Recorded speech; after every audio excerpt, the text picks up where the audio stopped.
Jelas akan kemana P3 berkoalisi. Apakah koalisi pemerintahan Jokowi kembali menunggu? Harapan semu. Inilah Prime Time News, saya Indra Maulana. Nama Prabowo merubah Indonesia.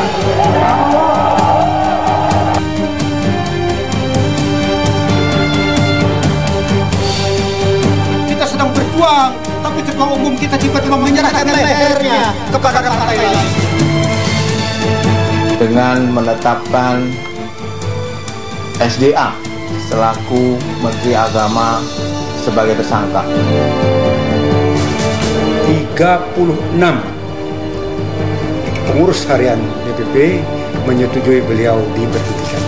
Romahur Muzi, Sekjen, Imron, dan Suharso masing-masing sebagai Wakil Ketua Umum diberhentikan dari keanggotaan Partai Persatuan Pembangunan. Ketua Umum bisa diberhentikan, dan pemberhentian itu absah karena memang sudah mengikuti mekanisme anggaran dasar rumah tangga yang ada, dan secara faktual dapat dukungan penuh dari hampir seluruh wilayah dan cabang-cabang.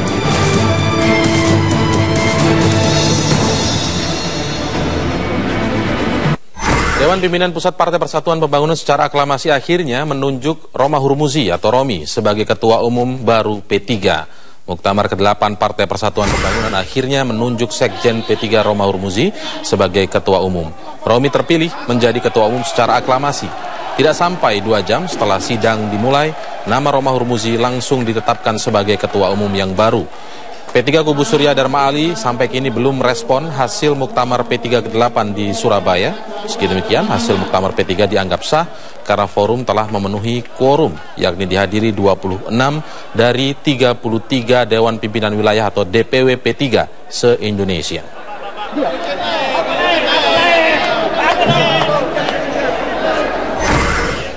Bagaimanakah suasana terkini dari Muktamar P3 di Surabaya? Untuk informasi selengkapnya kita bergabung bersama Rifai Pamoni dari Surabaya, Jawa Timur.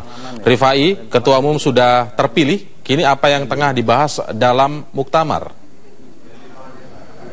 Usai Muktamar ke-8 Partai Persatuan Pembangunan, Indra melaksanakan sidang pleno ke-6 dan ke-7 terkait dengan penentuan dan pemilihan serta penetapan secara aklamasi dari Ketua Umum Partai Persatuan Pembangunan terpilih untuk periode masa bakti 2014-2019.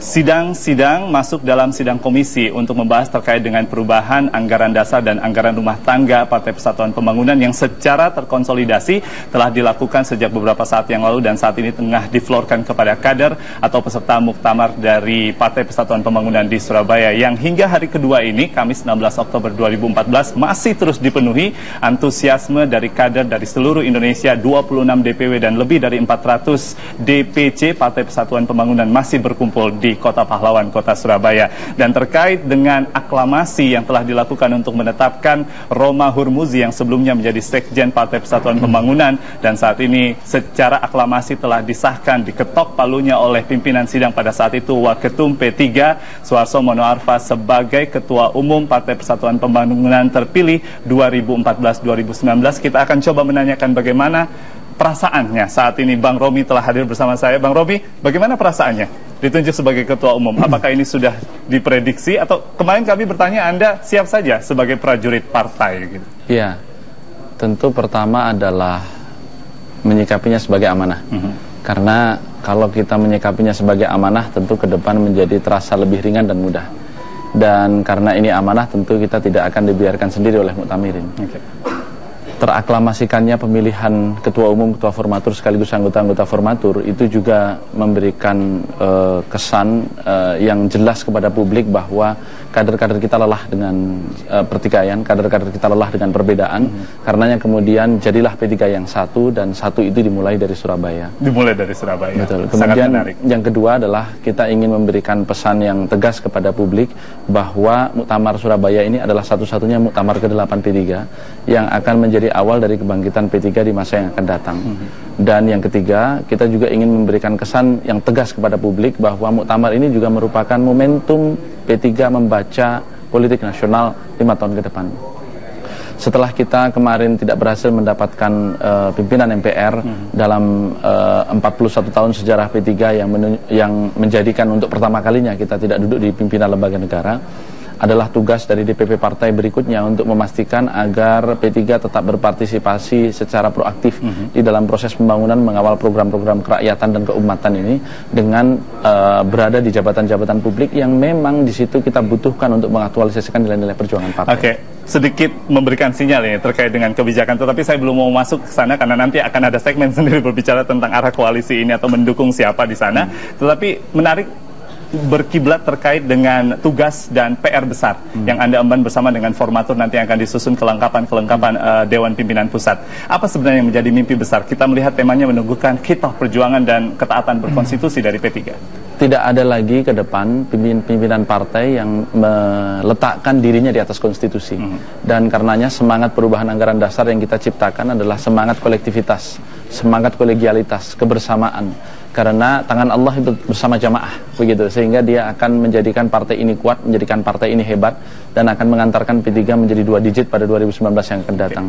Kemudian yang menjadi tugas utama dari DPP partai ini adalah 3. Yang pertama adalah melakukan konsolidasi secara menyeluruh, baik di tingkat pusat dengan merekonsiliasi semua perbedaan, merangkul kembali semua yang terlepas, begitu. Internal ini. Secara internal, kemudian juga konsolidasi ke bawah untuk melanjutkannya pada musyawarah wilayah, musyawarah cabang, musyawarah anak cabang dan seterusnya, sehingga dalam kurun waktu 1,5 tahun ke depan P3 telah menyelesaikan seluruh konsolidasinya sampai tingkat kelurahan dan kita menyatakan diri siap untuk menghadapi pemilu 2019. Yang kedua adalah kita menjalankan secara pasti upaya untuk berkomunikasi kepada pihak-pihak luar agar apa yang menjadi titik tonggak muktamar ke-8 P3 hari ini betul-betul menjadi langkah yang konstitusional, institusional, dan kemudian memiliki legitimasi formal. Dan yang ketiga tentu adalah tugas kita merangkul dan mencari serta mengidentifikasi dan memasukkan sebanyak mungkin tokoh-tokoh nasional yang memiliki karakter, integritas, dan komitmen serta kompetensi kepada nilai-nilai Partai Persatuan Pembangunan untuk bergabung dalam skuad kita untuk menjalankan P3 baru, P3 yang lebih adaptif dengan perubahan zaman, dan P3 yang lebih pandai membaca momentum-momentum politik ke depan. Menguatkannya hingga 2019 tentunya. Betul. Kita berbicara terkait dengan agenda. Ada beberapa agenda besar di awal Muktamar ke-8 ini yang disebutkan, diantaranya adalah laporan pertanggungjawaban, perubahan ADART, lalu menentukan ketua umum sudah dilakukan, nanti formatur yang akan bekerja, tetapi terkait dengan islah. Ini juga sangat menarik. Secara teknis apa yang akan dilakukan? Pertama, kita terus mengupayakan sampai dengan berakhirnya muktamar agar para pihak yang masih belum meyakini keabsahan muktamar yang sebenarnya tinggal sedikit saja lagi itu untuk hadir di sini. Karena mereka perlu mengatakan dan melihat secara nyata, karena seeing is believing, ainul yakin. Sehingga kemudian ketika mereka melihat muktamirin kita betul-betul sudah memenuhi ketentuan anggaran dasar dan rumah tangga yang telah diatur dalam pasal 22 anggaran rumah tangga, maka mereka akan kemudian menyatakan benar ternyata ketika kami melihat sebagaimana kehadiran anggota Mahkamah Partai tadi, bahwa muktamar ke-8 P3 Surabaya ini adalah sah adanya sesuai dengan konstitusi partai. Kemudian yang kedua tentu kita tetap mengupayakan agar seluruh pihak yang masih berkeinginan untuk menggelar muktamar mengurungkan niatnya. Kenapa? Karena kalau itu diterus-teruskan, maka sesungguhnya yang dilakukan adalah melestarikan perpecahan dan menguatkan bahwa mereka bukan bertujuan untuk menjadikan partai ini bersatu dan menjadi lebih baik, tetapi menunjukkan bahwa mereka sendiri sebenarnya lebih bergerak bukan didasari atas keinginan organisatoris, tapi atas keinginan pribadi-pribadi yang terus ingin melestarikan motif-motif dan niat-niat berkuasa. Terkait dengan pihak-pihak dan juga politisi Partai Persatuan Pembangunan yang masih berbeda pendapat hingga saat ini, yang Anda sebutkan tadi tinggal sedikit lagi diberikan keyakinan, apakah ada komunikasi-komunikasi yang masih berjalan? Khususnya secara detail, Anda telah ditunjuk sebagai ketua umum terpilih. Kepada ketua umum sebelumnya, Bapak Surya Dharma Ali, ada komunikasi? Yang pasti komunikasi itu akan terus dilangsungkan, dan sampai saat ini pun saya membangun komunikasi baik kepada Mahkamah Partai, baik kepada Majelis Syariah Partai, termasuk kepada Pak SDA sebagai upaya untuk yang sudahlah, karena kita akan melangkah dengan P3 baru dimulai dari Surabaya ini. Baik, terima kasih banyak Bang Roma Hurmuzi telah bergabung bersama kami di Prime Time News. Indra, kami kembalikan kepada Anda. Ya, Rifai, sedikit mungkin bisa Anda tanyakan kepada Roma Hurmuzi bahwa bagaimana tanggapannya tentang rencana muktamar yang dikeluarkan oleh Majelis Syariah. Kalau kita tidak melihat sisi atau rencana muktamar yang akan dikeluarkan oleh Surya Dharma Ali, tapi Majelis Syariah mengumumkan muktamar islah pada tanggal 19 Oktober. Baik, Indra, kami juga melihat ada rencana dari Majelis Syariah Partai tanggal 19 Oktober sebelum pelantikan Presiden terpilih 20 Oktober akan ada istilah Muktamar Islah. Lalu ada juga Muktamar tanggal 23. Bagaimana tanggapan Anda? Itulah yang saya katakan, marilah kita hadiri Muktamar Surabaya ini untuk saling meyakinkan diri kita bersama. Apakah muktamar ini betul muktamar-muktamaran sebagaimana yang selalu dikatakan atau muktamar yang sesungguhnya? Dan ketika itu kemudian mereka lihat, maka tidak ada ruang sebenarnya untuk menggelar muktamar lagi, karena muktamar yang ada telah menghasilkan satu kepemimpinan yang sah, telah melalui prosedur yang konstitusional, dan insya Allah dalam waktu dekat secara legalitas kita akan mendapatkan kepengurusan yang baru yang memang yuridis konstitusional sesuai atau comply dengan peraturan yang ada, yaitu Undang-Undang Partai Politik. Baik, Bang Romi, terima kasih banyak. Dan ini apa yang disampaikan oleh Romah Hurmuzi, Ketua Umum terpilih Partai Persatuan Pembangunan, adalah sebuah hal atau agenda besar di mana pihak-pihak yang lain bisa juga menghargai 2/3 muktamirin yang hadir saat ini telah berjuang untuk menegakkan khitoh Partai Persatuan Pembangunan. Kembali ke studio.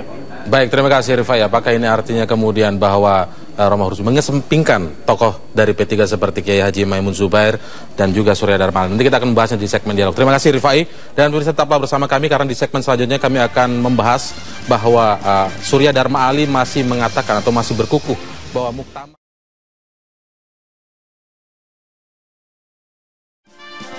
Ya, di tengah perhelatan Muktamar P3 di Surabaya, Jawa Timur, Ketua Majelis Syariah Kiai Haji Maimun Zubair mengunjungi rumah Presiden terpilih Joko Widodo di Jakarta Rabu malam. Apakah kunjungan ini bisa dipandang sebagai sinyal kemana arah Partai Persatuan Pembangunan? Berikut informasi selengkapnya.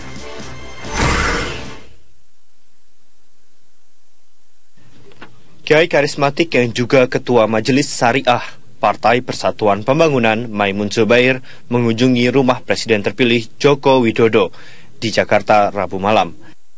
Kiai yang akrab disapa Mbah Mun ini datang di tengah perhelatan Muktamar kubu Sekjen P3 Romah Hurmuzi. Dalam pertemuan itu, Mbah Mun menceritakan tentang pelaksanaan Muktamar kubu Romah Hurmuzi. Jokowi menanggapi kunjungan Mbah Mun ini sebagai sinyal kuat arah dukungan Partai Belambang Ka'bah ini ke koalisi Indonesia Hebat. Ya, Pak. Sinyalnya? Ya, Pak. Insya Allah. Butuh kata. Ya, insya Allah kuat banget. Bergabung saja belum. Misalnya. Tapi kan maksudnya sudah ada kuat kan? Bergabung saja belum. Tadi ada Pak Ahmad sinyalnya kuat, Pak. Sinyalnya kuat. Sinyal kuat, Pak. Ya kan baru sinyal yang kuat. Pengamat politik Jayadi Hanan juga menangkap kunjungan Mbah Mun ini sebagai tanda P3 akan berlabuh ke koalisi Jokowi JK. Adanya Mbah Maimun yang bertemu dengan Jokowi beberapa tadi malam ya bertemunya, itu merupakan sinyal kuat bahwa ada dorongan yang sangat kuat di P3 untuk bergabung dengan Jokowi JK ke depan, karena kita tahu apapun konflik yang terjadi di P3 itu nantinya akan diselesaikan oleh Mahkamah Partai. Mahkamah Partai itu ketuanya adalah Mbah Maimun atau.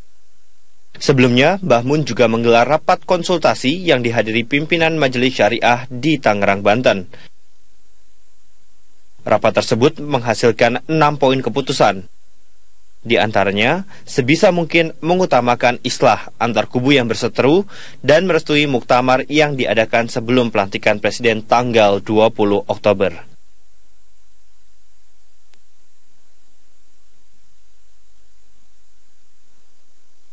Dalam rapat konsultasi P3, Mbah Mun juga mengisyaratkan pada semua kader P3 untuk mendukung pemerintahan yang berkuasa. Tim Liputan Metro TV. Masalah internal P3 masih berlanjut. Surya Dharma Ali berkukuh menyebut Muktamar Surabaya menetapkan Romah Hurmuzi secara aklamasi sebagai ketua umum sebagai muktamar ilegal.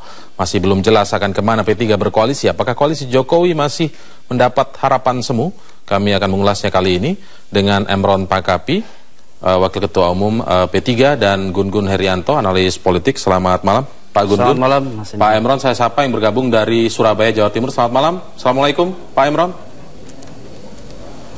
Waalaikumsalam warahmatullahi wabarakatuh. Ya, kita sambil menunggu sambungan dengan Pak Dimyati Natakusuma dari sambungan telepon. Selamat malam Pak Dimyati.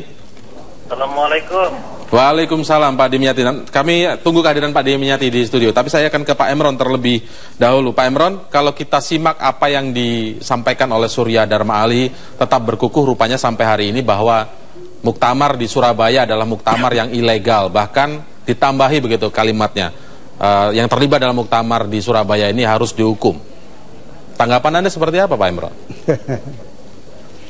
Ya, muktamar itu adalah lembaga pemegang kekuasaan tertinggi partai. Muktamar itu sah manakala dihadiri lebih dari setengah Dewan Pimpinan Wilayah dan atau lebih dari setengah Dewan Pimpinan Cabang. Ya? Hari ini muktamar 8P3 di Surabaya membuktikan bahwa kepesertaan muktamirin melebihi dari apa yang dipersyaratkan oleh anggaran dasar, anggaran rumah tangga partai. Hari ini lebih dari 920 peserta telah mengikuti muktamar. Muktamar sudah berlangsung sesuai dengan aturan organisasi. Muktamar sudah mengambil berbagai keputusan-keputusan. Bahkan tadi siang sudah secara aklamasi menetapkan Ketua Umum Bapak Haji Romah Hurmuzi dan 10 orang anggota formatur. Jadi yang dikatakan oleh Surya Dharma Ali adalah tidak berdasar kalau Anda mengklaim berdasarkan anggaran dasar, anggaran rumah tangga. Ucapan yang beliau sampaikan itu ya karena posisi beliau yang pasti tidak mungkin dapat menggelarkan muktamar yang dihadiri peserta seperti yang kita lakukan.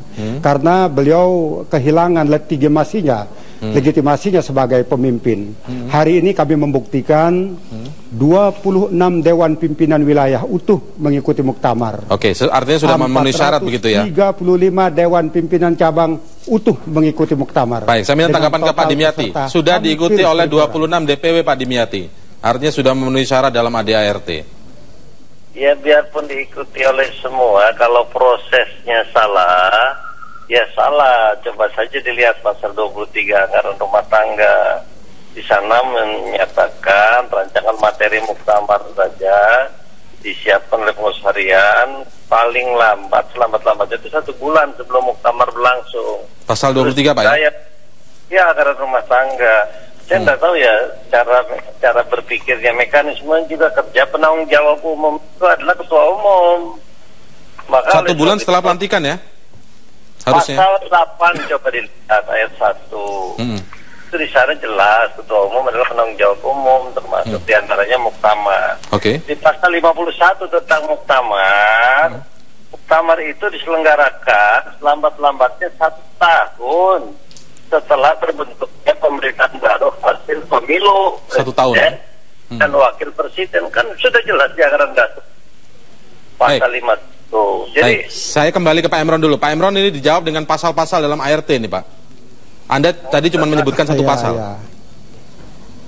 Ya, di pasal 54 disebutkan secara tegas mengatakan salah satu kewenangan musyawarah kerja nasional adalah mengubah jadwal muktamar. Mukernas 3 di Bogor pada tanggal 24 April yang lalu sudah menetapkan jadwal muktamar yang dipercepat. Itu yang pertama. Dengan demikian muktamar yang dipercepat itu sah karena sudah diputuskan oleh Mukernas. Mukernas pada waktu itu mengamanatkan 3 hal. Salah satunya jadwal muktamar yang telah diubah selambat-lambatnya 1 bulan setelah Pilpres. Begitu. 1 bulan setelah Pilpres ini artinya setelah pelantikan atau? Bisa karena tahapan Pilpres sampai pelantikan, pemilu. Ya, bisa diartikan setelah Pilpres tanggal 9 April, 9 Juli 2014. Baik, nanti kita akan tanyakan ke Pak Dimyati, sudah dirubah jadwalnya melalui Mukernas, itu sah juga Pak Dimyati, nanti kita akan bahasnya. Tetaplah bersama kami di Prime Time News.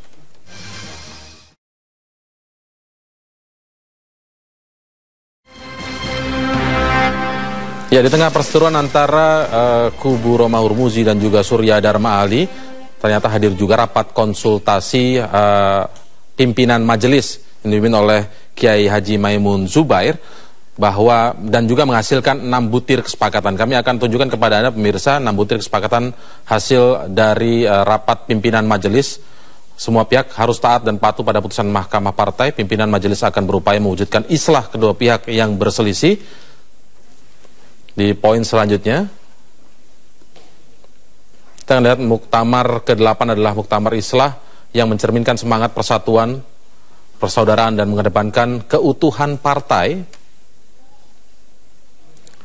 Poin selanjutnya, semua pimpinan partai dan pihak yang tidak terlibat konflik harus bertanggung jawab menjadi mediator untuk selamatkan partai. Di poin selanjutnya, Majelis Syariah, Majelis Pertimbangan, Majelis Pakar, dan Mahkamah Partai mengawal dan membantu terbentuknya kepanitiaan muktamar bersama. Lalu muktamar ke-8 sebaiknya diselenggarakan sebelum tanggal 20 Oktober 2014. Ini poin yang dihasilkan dalam rapat pimpinan majelis. Saya akan ke Pak Dimyati sekarang. Pak Dimyati, kembali ke pernyataan yang disampaikan oleh Pak Imron tadi, bahwa waktu muktamar ini sudah bisa dirubah dari forum Mukernas sebelumnya di Bogor. Artinya sah-sah saja ini muktamar digelar saat ini, 1 bulan setelah Pilpres. Pak Dimyati? Baik, kami masih mencoba, terputus sayang sekali hubungan dengan Pak Dimyati. Saya kembali dulu kepada Pak Gun-Gun untuk melihat semuanya. Tadi memang kedua pihak sengaja saya ingin mencari tahu pertarungan pasal-pasal dalam anggaran rumah tangganya masing-masing. Siapa yang lebih memenuhi legitimasinya, legitimate begitu. Tapi kalau Anda melihat sendiri sebenarnya, apa sih yang sedang dipertontonkan P3 kepada kita semua saat ini? Apakah ini sebuah drama sebenarnya ketika pihak dari Jokowi sendiri bisa disebut sangat berharap menantikan koalisi bergabungnya P3 ini? Kita lihat kemarin dalam pertarungan di pimpinan MPR, lalu Jokowi bertemu dengan Kiai Maimun sendiri juga, Ketua Majelis Syariah. Apa yang terjadi sekarang ini? Ya, saya melihat kalau internal P3 sendiri, ini episode kesekian kan sebetulnya, ketika bicara konflik di tubuh P3, apakah misalnya pilihannya Islah melalui beragam cara, atau melalui prosedur formal untuk memperoleh legitimate power melalui muktamar seperti yang digelar hari ini dan Mas Romi kemudian terpilih menjadi ketum P3. Saya pikir memang seharusnya ini kita bicara dalam perspektif kepentingan organisasi dulu, artinya kepentingan P3. Yang harus dilakukan P3 adalah melakukan penstrukturan adaptif namanya. Artinya tindakan seluruh aktor itu harusnya merujuk atau digerakkan oleh mekanisme formal organisasional. Sehingga apa? Sistem itu kemudian menjadi pemutus. Artinya mekanisme yang disepakati dari muktamar sebelumnya kemudian dijadikan aturan ADART partai dan lain sebagainya, termasuk juga segala konsensus yang kemudian menjadi pengubahnya. Tapi kalau masing-masing pihak masih tetap berseteru ketika yang satu menggelar muktamar, satu ingin menggelar muktamar juga. Itu yang kemudian menjadi problem yang sampai sekarang tidak terfasilitasi dengan baik di tubuh P3. Sebetulnya kan konflik P3 ini konflik yang lama. Ingat mungkin dari sejak Orde Baru, sejak 73 berdiri, kemudian fase-fase berikutnya itu juga terjadi konflik. Tapi masalahnya Mas Indra, kalau konflik sebelumnya itu lebih karena kita bicara peta ya, itu lebih pada faksi-faksi, misalnya seperti faksi yang awalnya dari hasil fusi partai kan, Parmusi, kemudian dengan NU. Itu baik, merujuk ke belakangnya begitu. Ke belakangnya, tetapi kemudian setelah reformasi ini saya melihat konflik P3 lebih karena pergerakan aktor, artinya kepentingan-kepentingan aktor di tubuh P3 sendiri. Nah, dalam konteks konfigurasi kekuatan di P3 sekarang itu tentu merugikan P3 ya. Kenapa saya bilang merugikan P3? Merugikan dalam konteks wacana di publik. Misalnya hampir setiap hari pada saat konflik ini muncul pasti diikuti oleh pemberitaan negatif terkait dengan P3, bukan? Dan itu pasti bad news yang kemudian mempengaruhi performa politik dari P3 sendiri. Kemudian yang kedua tentu akan melemahkan yang disebut dengan daya tawar ya. Daya tawar P3 di tengah negosiasi dengan beragam kekuatan lain. Contoh paling konkret adalah pada saat pilihan pimpinan DPR, pilihan pimpinan MPR, dan bisa aja dalam konteks penyusunan kabinet. Nah, itu yang kemudian menjadi merugikan P3. Saya ke Pak Dimyati sekarang, sudah tersambung kembali. Pak Dimyati, tadi disebutkan oleh Pak Imron bahwa kalau masalahnya adalah soal waktu berdasarkan ART begitu, ini sudah dirubah di dalam forum Mukernas. Artinya sah-sah saja muktamar yang kali ini digelar paling tidak 1 bulan setelah pemilihan presiden. Bagaimana tanggapan Anda soal ini, Pak Dimyati? Begini, permasalahan itu tidak hanya waktu. Ini kan sudah ditangani oleh pengadilan partai yang namanya Mahkamah Partai. Pasal 20 sudah jelas. bahwa putusan Mahkamah Partai itu adalah bersifat final and binding, final dan mengikat, maka semua orang harus mematuhi. Nah, terkait di pasal 54 yang dibacakan Pak Imron, itu apabila dalam 1 tahun, ini tergantung dari dari persepsi tafsir yang dipahami oleh Pak Imron.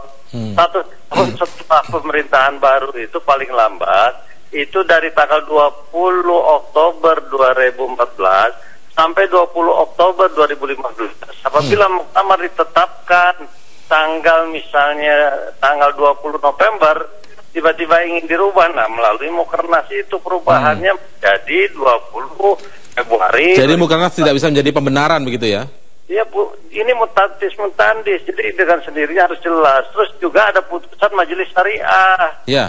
Majelis Syariah di pasal 17 sudah jelas bahwa putusan fatwa agamanya itu bersifat mengikat bagi semua pihak dan harus dipatuhi, wajib itu hukumnya. Maka dengan sendirinya beberapa pasal dilanggar oleh Muktamar Surabaya. Bagaimana Pak Imron? Forum Mukernas tidak bisa menjadi alasan untuk menggelar muktamar sekarang ini atau di perdebatan tentang itu kan sudah berlangsung selama 2 bulan ini. Perdebatannya kan tidak pernah berakhir. Karena itu kita sudah tidak ingin lagi untuk mempersoalkan cara pandang yang keliru yang dilakukan oleh Pak Dimyati dan kawan-kawan. Kita kan di sini mempunyai pakar-pakar hukum yang membedah secara seksama anggaran dasar partai, seluruh keputusan partai. Kita tidak mau lagi melihat ke belakang. Kita sudah mengambil muktamar, dan muktamar adalah lembaga pemegang kekuasaan tertinggi. Hari ini kita sudah mempersiapkan susunan pengurus DPP partai yang kuat. Kalau memang menyerahkan ini kepada Mahkamah Partai, apakah memang sudah ada keputusan bahwa yang di Surabaya ini sesuai dengan rekomendasi dari Mahkamah Partai, Pak Imron? Kalau ini memang menyerahkan cara pandang ART-nya kepada pakar-pakar hukum yang ada di P3. Membaca keputusan Mahkamah Partai tidak boleh sepotong-sepotong. Keputusan Mahkamah Partai itu kan diawali dengan keputusan sela yang diputuskan pada tanggal 24 September. Di keputusan 24 September itu secara tegas dikatakan harus melakukan islah. Dan islah sudah kita buka. Bahkan pada saat itu saya adalah ketua umum partai. Tetapi dalam rangka penghormatan terhadap keputusan Mahkamah Partai, pangkat saya diturun lagi dari ketua umum menjadi wakil ketua umum. Itulah bentuk penghormatan kita kepada keputusan partai. Tetapi apakah dari pihak Pak Dimyati dan kawan-kawan menghormati keputusan Mahkamah Partai? Tidak. Karena itu kita menjalankan muktamar ini sebagai lembaga pemegang kekuasaan tertinggi partai. Kalau kita mau lihat polemik tentang pasal demi pasal yang tidak pernah berkesudahan, maka muktamar islah inilah tempatnya. Baik, muktamar islah ini maksudnya nanti tanggal 19 seperti yang disampaikan oleh Kiai Maimun atau bagaimana nih? Karena tadi Roma Hurmuzi menyatakan bahwa muktamar satu-satunya kemarin yang di Surabaya yang sampai hari ini berlangsung. Jelas, inilah muktamar satu-satunya adalah muktamar Surabaya ini yang telah dihadiri sebuah tokoh. Bahkan anggota Mahkamah Partai sendiri hadir di muktamar kita ini. Tadi Ibu Mahfuzah Ali Ubed, Dr. Arman Remi, anggota Mahkamah Partai hadir dan menyatakan muktamar di Surabaya ini sah. Jadi apa yang kita tidak mau lihat ke belakang lagi. Jadi bagaimana dengan yang disampaikan oleh Kiai Maimun kemudian? Kita tidak mau melihat ke belakang lagi. Kita ingin menetapkan muktamar jalan terus dan sekarang sedang menyiapkan susunan pengurus partai. Baik, jadi bagaimana yang dimaksud dengan Kiai Maimun kemudian yang untuk tanggal 19? Penghormatan kita kepada Ketua Majelis Syariah Kiai Haji Maimun Zubair yang insya Allah dalam muktamar ini akan kita tetapkan kembali menjadi Ketua Mahkamah Syariah. Tetapi urusan muktamar ini adalah lembaga pemegang kekuasaan tertinggi muktamar yang hari ini sudah mengambil keputusan. Karena itu kita tidak mungkin lagi untuk mengikuti muktamar-muktamar berikutnya. Siapa yang akan hadir di muktamar berikutnya? Karena muktamirin hari ini sudah sampai 90% peserta. Silahkan kalau misalnya Pak SDA bikin muktamar, pasti yang hadir tidak lebih dari 20%. Baik, apakah lagi-lagi perpecahan atau masih belum bersatunya para elit di P3 ini karena memang pada berbeda menentukan arah koalisi, apakah bergabung Jokowi JK atau tetap berada di koalisi Merah Putih. Nanti kita akan membahasnya lebih lanjut, tetaplah bersama kami pemirsa di Prime Time News.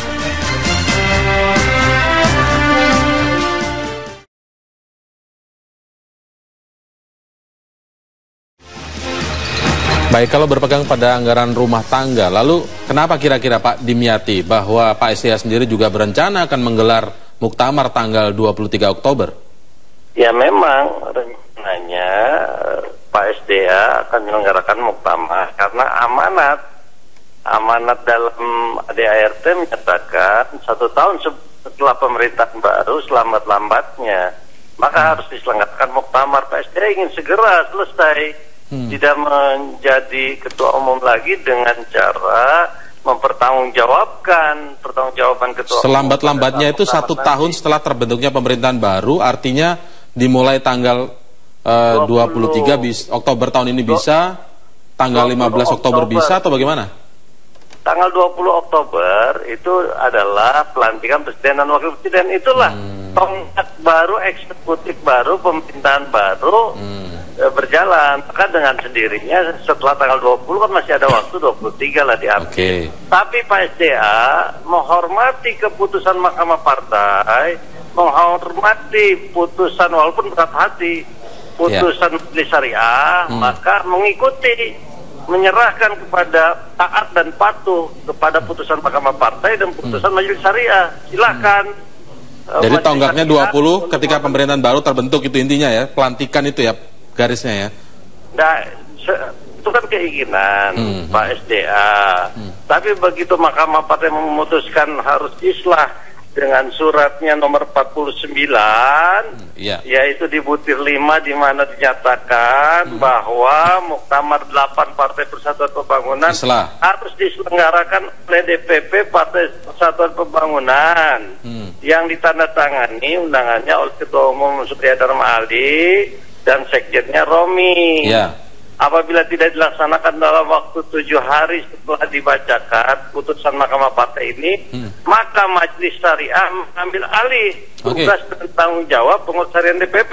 Tapi kalau saya tidak salah membaca butir ke-6 dari kesepakatan rapat pimpinan majelis yang juga dihadiri oleh Kiai Maimun Zubair, muktamar sebaiknya diselenggarakan sebelum tanggal 20 Oktober, Pak. Sebaiknya. Nah, tadi sore Mbah Mun memutuskan diambil keputusan Majelis Syariah tanggal 24 dan 25 Oktober tadi sore 2014. Itu ya? Itu putusan akhir final dari Mbah Mun untuk diselenggarakan muktamar ke-8. Muktamar 8. Jadi itu terbaru dari Kiai Maimun Zubair. Nanti kita akan tanyakan lagi ke Pak Imron, tapi kita harus kembali break terlebih dahulu. Pemirsa, tetaplah bersama kami di Prime Time News.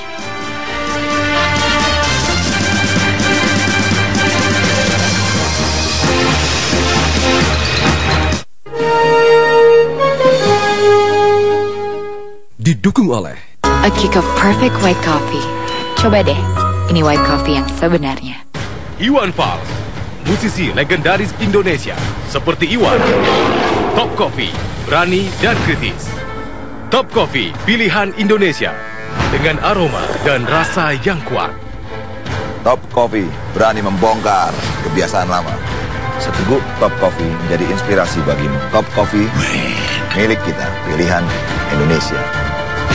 Skatman, Top Coffee, kopinya orang Indonesia. Beli 3 gratis 1 dari Wingswood. Kabar gembira untuk kita semua. Kulit manggis kini ada ekstraknya. Mastin hadir, sehatkan tubuh kita. Jadikan hari ini hari Mastin makin ceria, hatiku pun gembira. Badan sehat, rahasia Mastin herbal, rahasia alam dari Indonesia. Penuh pesona, pesona Mastin. Mastin, good. Dari dulu saya suka madu TJ. Badan sehat, kualitas terbukti. Madu TJ recommended banget diminum tiap hari. Madu TJ, energi dan stamina. Tersedia juga madu kurma TJ untuk recovery di saat sakit. Madu TJ, kualitas terbaik dari alam. Saya selalu menggunakan cat berkualitas dalam menyempurnakan sebuah kreasi. Saya percaya cat tembok Avitex. Saya pilih Avitex karena pilihan warnanya modern, cerah, dan dapat menghidupkan suasana.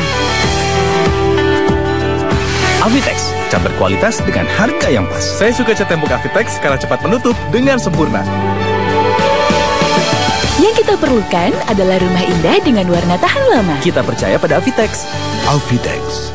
Force Magic Micron 2-in-1. Pemati dan penolak nyamuk jadi satu. nyamuk di dalam mati.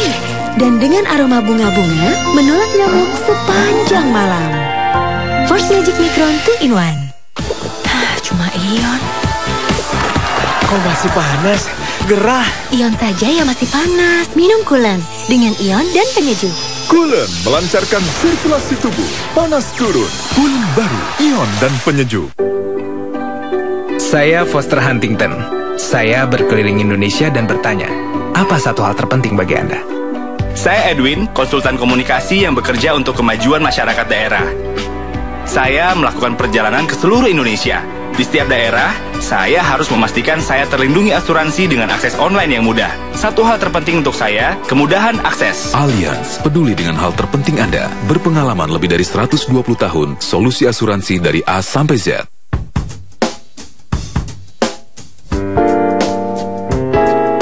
Nikmat, luar biasa.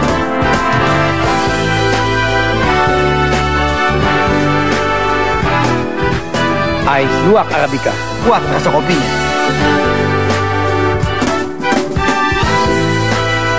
Share the moment. Luwak Arabica, kopi terbaik dari Indonesia.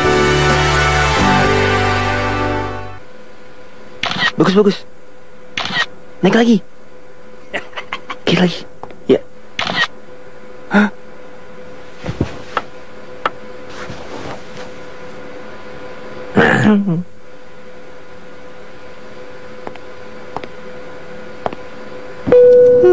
Boleh juga.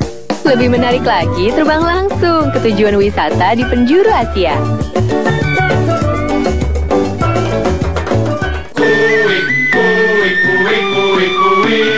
Kantor andalan Indonesia.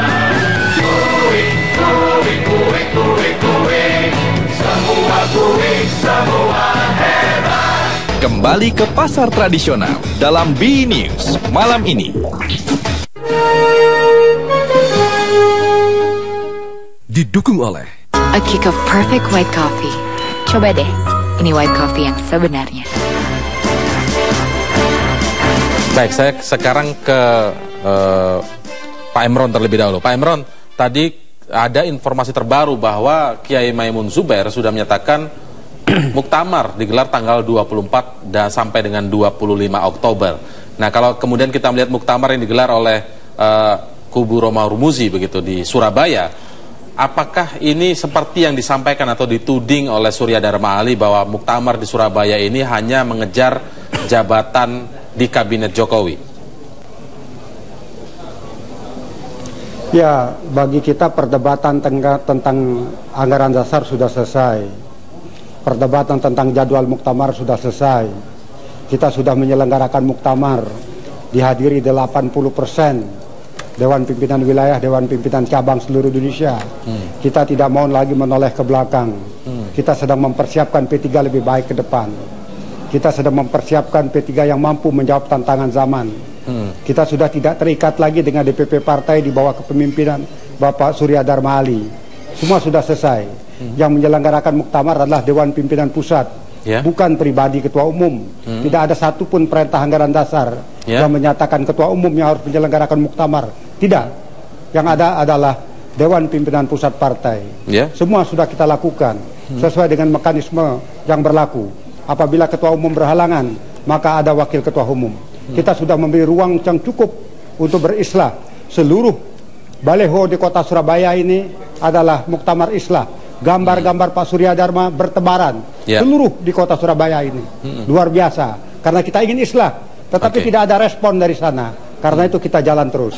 Baik, nanti kita akan lanjutkan lagi. Saya ingin bertanya ke Pak Gun-Gun. Pak Gun-Gun, kalau kita lihat memang masing-masing pihak melakukan klaim seperti itu. Tapi nanti bolanya tentu ada di catatan Kementerian Hukum dan HAM tentang pengurus yang sah. Nanti kita akan lanjutkan. Apakah ini menjadi acuan bagi Jokowi ketika akan membuka pintu buat P3 atau tidak? Karena mana yang menjadi sah, mana yang konstitusional dalam tubuh pengurus P3 sendiri. Kita akan lanjutkan lagi nanti setelah jeda berikut ini. Pemirsa, tetaplah bersama kami. Prime Time News akan kami lanjutkan kembali usai headline news pukul 19 waktu Indonesia Barat.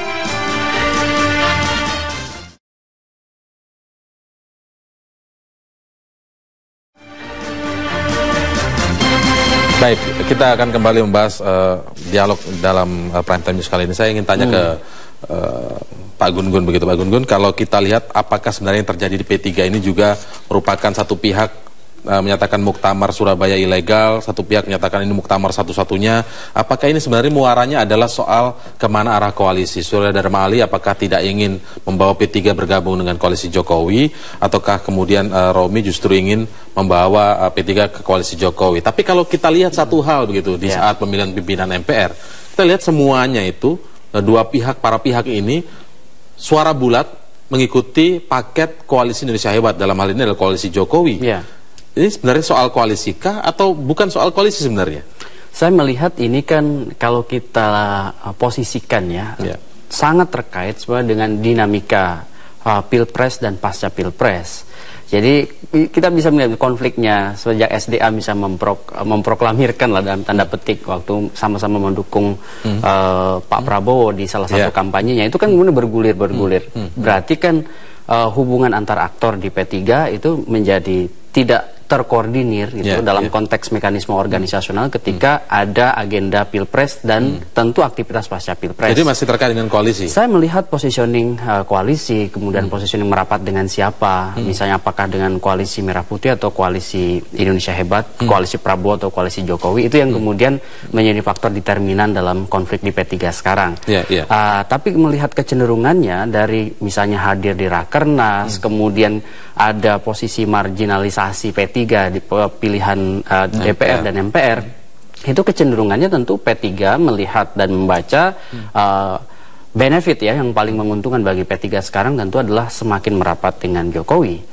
Nah, di posisi ini tentu menjadi fakta objektif dan tentu dibaca oleh. Tapi di satu sisi yang lain tidak ingin merapat ke Jokowi atau bagaimana? Iya, saya melihat posisi Pak SDA dan mungkin sebagian besar dari pengurus yang kemudian kontra dengan muktamar Surabaya itu melihat bahwa ini bukan kemudian menjadi agenda yang mereka miliki sebelumnya, sehingga saya melihat kalau basisnya adalah aturan main organisasi yang sangat karet gitu interpretasinya bisa macam-macam, maka tidak akan pernah sampai di titik temu. Misalnya akan ada gugatan muktamar Surabaya ilegal, muktamar Surabaya bukan muktamar Islah, pun sebaliknya misalnya Pak Emron dan kawan-kawan, Mas Romi dan kawannya juga akan menganggap bahwa kalaupun Pak SDA menggelar muktamar misalnya 24 atau 25, itu juga tidak akan dianggap sebagai mekanisme Islah. Sehingga kemudian pada akhirnya tentu legal formal di Kemenhukham yang kemudian bisa menjadi salah satu acuannya. Baik, saya ke Pak Dimyati sekarang. Pak Dimyati, apakah memang salah satu alasan menggugat muktamar Surabaya ini, menyatakan muktamar Surabaya ini ilegal, adalah memang tidak ingin membawa P3 kepada koalisi Jokowi, atau ini soal yang lain sebenarnya?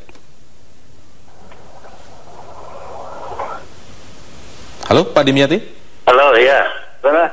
Ya, Pak Dimyati, apakah sebenarnya salah satu alasan tidak menggugat menyatakan muktamar Surabaya ini legal adalah karena memang tidak ingin membawa P3 kepada koalisi Jokowi, ataukah sebenarnya ini soal yang lain? Jadi begini ya, Mbah Mun sudah ketemu dengan Pak Jokowi, dan kita pun waktu pemilihan pimpinan MPR kan bersama KIH.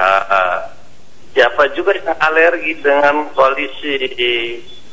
Jadi intinya begini, untuk menentukan arah koalisi itu ditentukan oleh muktamirin. Jangan kegatelan dulu seolah-olah cepat-cepatan sebelum pelantikan presiden agar mendapatkan jatah jabatan menteri. Nah, ini yang harus dihilangkan dulu. Nothing tulus lah kalau kita berkoalisi dengan manapun tanpa syarat. Itu kan yang diinginkan oleh Pak Jokowi juga.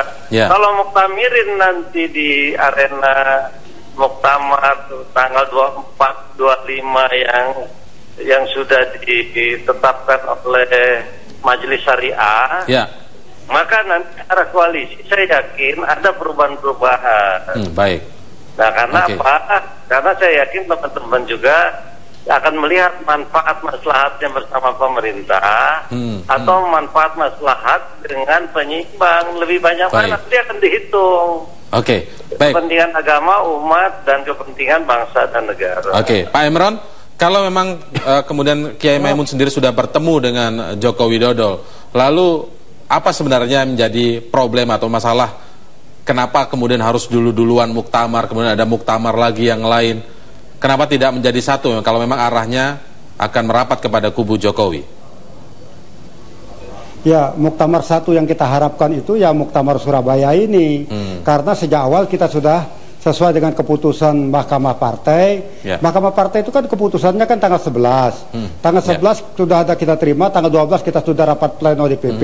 Rapat itu menetapkan muktamar tanggal 15. Dan muktamar itu kemudian sudah berlangsung. Dan bagi kita seluruh keputusan politik sudah kita ambil. Bahkan hari ini kita sudah punya ketua umum baru. Bahkan hari ini saya bukan lagi ketua umum P3.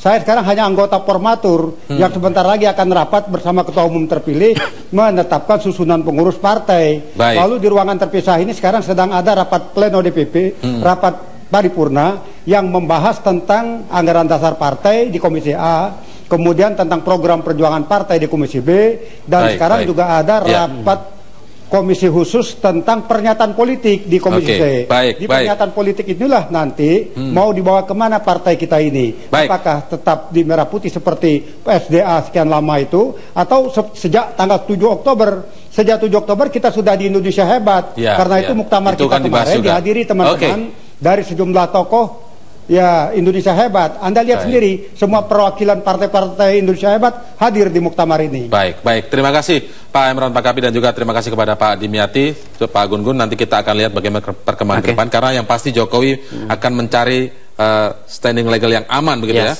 Di mana pengurus partai yang sah di Kementerian Hukum dan HAM. Terima kasih Pak